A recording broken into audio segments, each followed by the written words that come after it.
And they reported to David, saying, Behold, the Philistines are fighting against Keilah, and they are plundering the grain stores.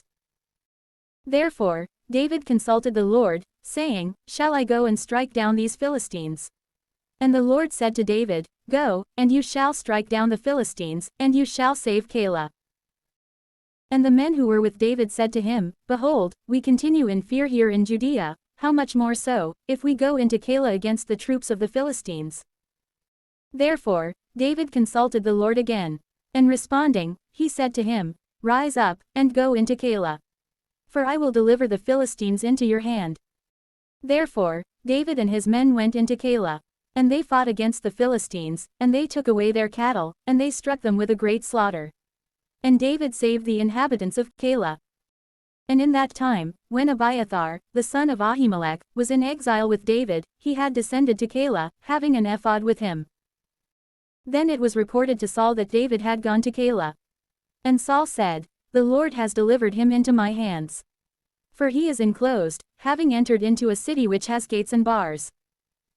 And Saul instructed all the people to descend in order to fight against Keilah, and to besiege David and his men.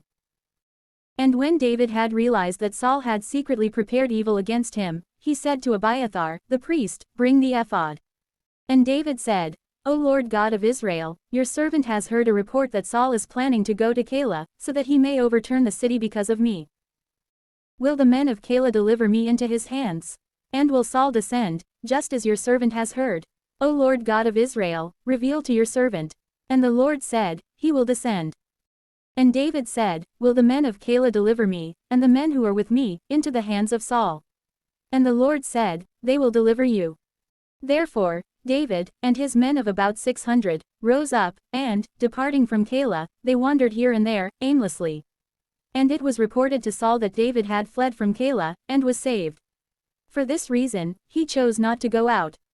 Then David stayed in the desert, in very strong places.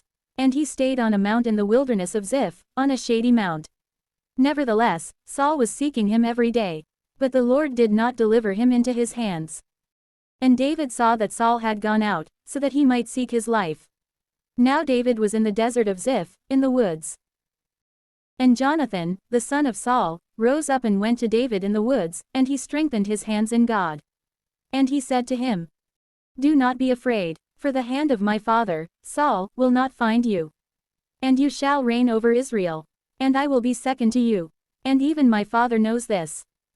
Therefore, they both struck a pact before the Lord. And David stayed in the woods. But Jonathan returned to his house.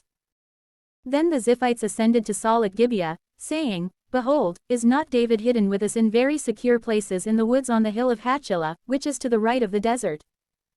Now therefore, if your soul has desired to descend, then descend. Then it will be for us to deliver him into the hands of the king.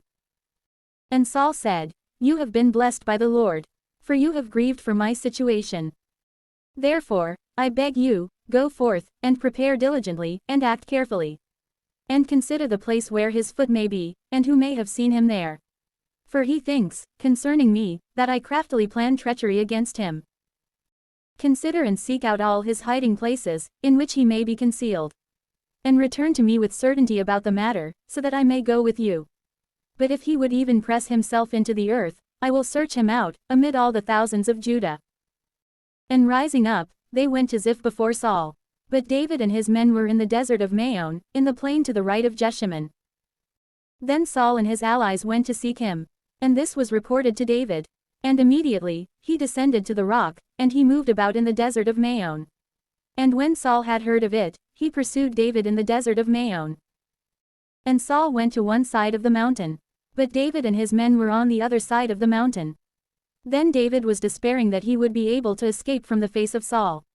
And Saul and his men enclosed David and his men in the manner of a crown, so that they might capture them. And a messenger came to Saul, saying, Hurry and come, because the Philistines have poured themselves out upon the land. Therefore, Saul turned back, ceasing in the pursuit of David, and he traveled to meet the Philistines. For this reason, they called that place, the Rock of Division.